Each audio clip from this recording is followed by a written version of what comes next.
Kita Mhm. lihat hari ini pergerakan IHSG cukup lesu begitu ya, sepanjang pada hari ini Konsisten. berada di zona merah, konsisten berada di zona Mhm. merah sesuai juga dengan kawasan Asia yang kompak juga mayoritas melemah. Sebetulnya apa sih sentimen yang membuat IHSG dan juga rupiah pada hari ini terbebani? Ya, kalau kita lihat pemirsa dan juga Sasa begitu ya, pada perdagangan terakhir memang pekan ini investor perlu juga mencermati sejumlah data dan agenda penting dari dalam maupun luar negeri begitu ya.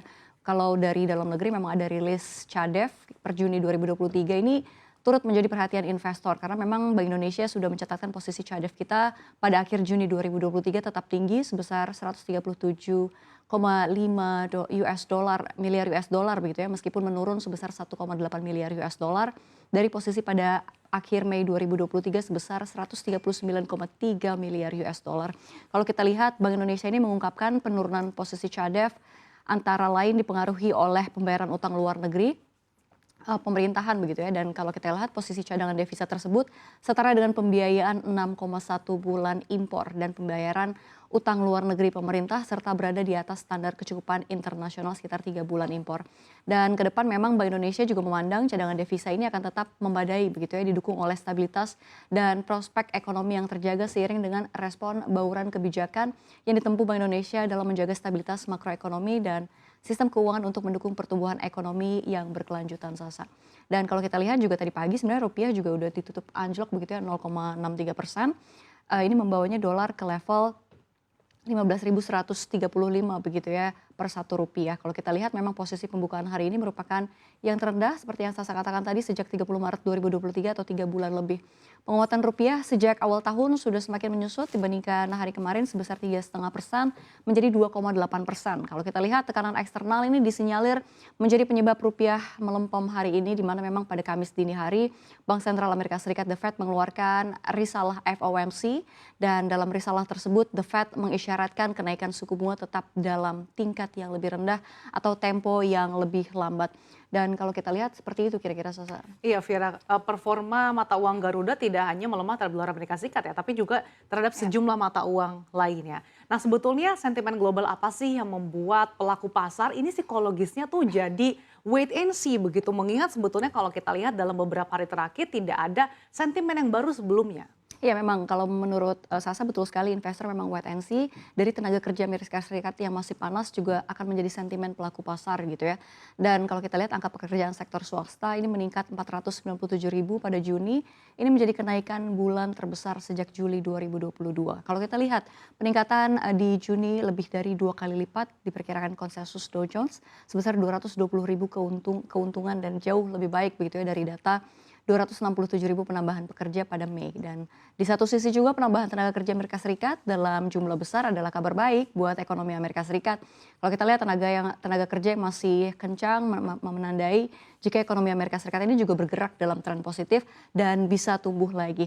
Dan kalau kita lihat dibandingkan dengan proyeksinya. Namun di sisi lain memang tenaga kerja Amerika Serikat yang masih kencang adalah kabar buruk bagi dunia dan suku bunga. Tak terkecuali kabar buruk bagi rupiah dan tentu saja mata uang emerging market lainnya. Pasalnya memang kalau misalkan kenaikan suku bunga akan terjadi begitu ya, ini membuat dolar menjadi perkasa dan menjadi banyak incaran investor.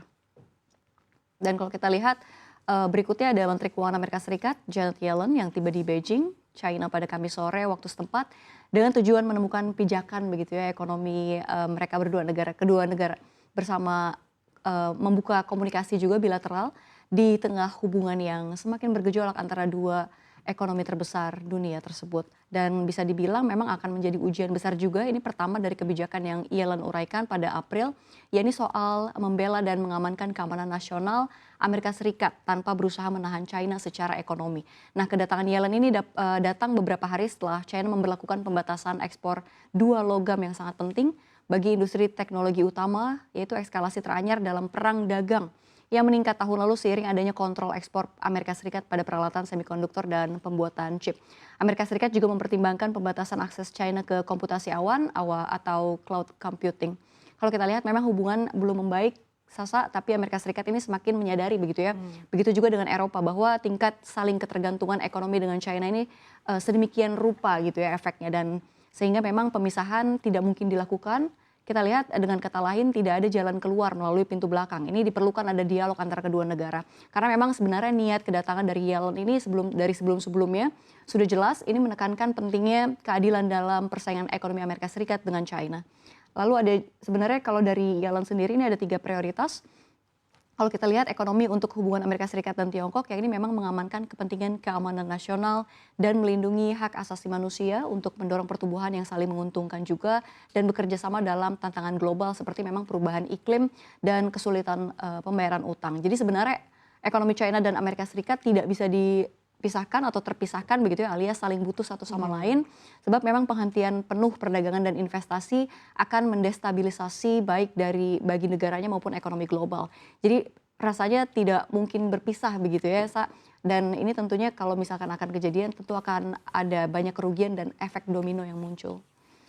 Ya kalau kita lihat selain itu ini juga ada dividen sejumlah emiten juga akan ikut menjadi fokus investor pada saham hari ini walaupun memang IHSG tetap ditutup di zona merah. Iya, Vira, menarik nih kalau kita lihat hubungan antara China dan juga Amerika Serikat gitu ya. Karena sebetulnya yang menjadi pertanyaan pelaku pasar adalah apakah ini merupakan perang dagang jilid 2 gitu. Karena kedua negara ini kan merupakan ekonomi terbesar gitu di dunia ya. Jadi apa yang mereka lakukan begitu saja ini akan memberikan multiplier effect termasuk tadi dengan dalih mengamankan demi keamanan nasional, saling berbalas gitu ya. Dan tentu saja ini akan cukup besar efeknya kalau China membatasi dari segi mineral untuk produk-produk semikonduktor yang dianggap penting. Sementara China tadi Anda katakan akan membatasi layanan cloud ataupun komputasi awan dari perusahaan-perusahaan dari China. Itu sebenarnya sangat menarik karena belum selesai ketidakpastian global terkait dengan inflasi dan juga resesi. Ini ditambah lagi dengan sentimen yang semakin memanas antara Amerika Serikat dan China.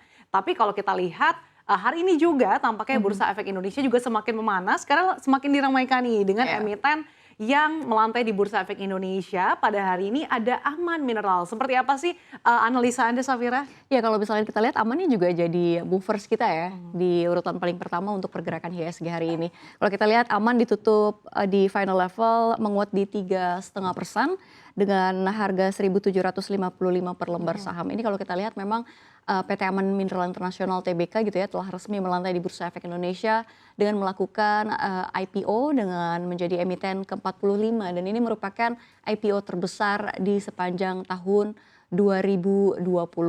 Nah kalau kita lihat memang minat investor nih dalam penjatahan terpusat atau pooling gitu ya juga cukup tinggi udah terlihat begitu ya dari jumlah kelebihan permintaan atau oversubscription hingga 13,6 kali dengan jumlah investor lebih dari 27.000 orang. Kalau kita lihat polling dari size juga meningkat 2,5% begitu ya, menjadi 7,5% dari seluruh jumlah saham yang ditawarkan dalam IPO Aman sebagai dampak dari oversubscription tersebut. Dan kalau kita lihat memang emiten berkode saham AMMN ini tersebut membidik dana sebesar 10,7 triliun rupiah dari pelepasan sebanyak 8,8% saham ke publik dan dari modal ditempatkan dari setor penuh setelah IPO sebanyak lebih dari 6,3 miliar saham biasa dengan harga penawaran di 1.695 di setiap saham.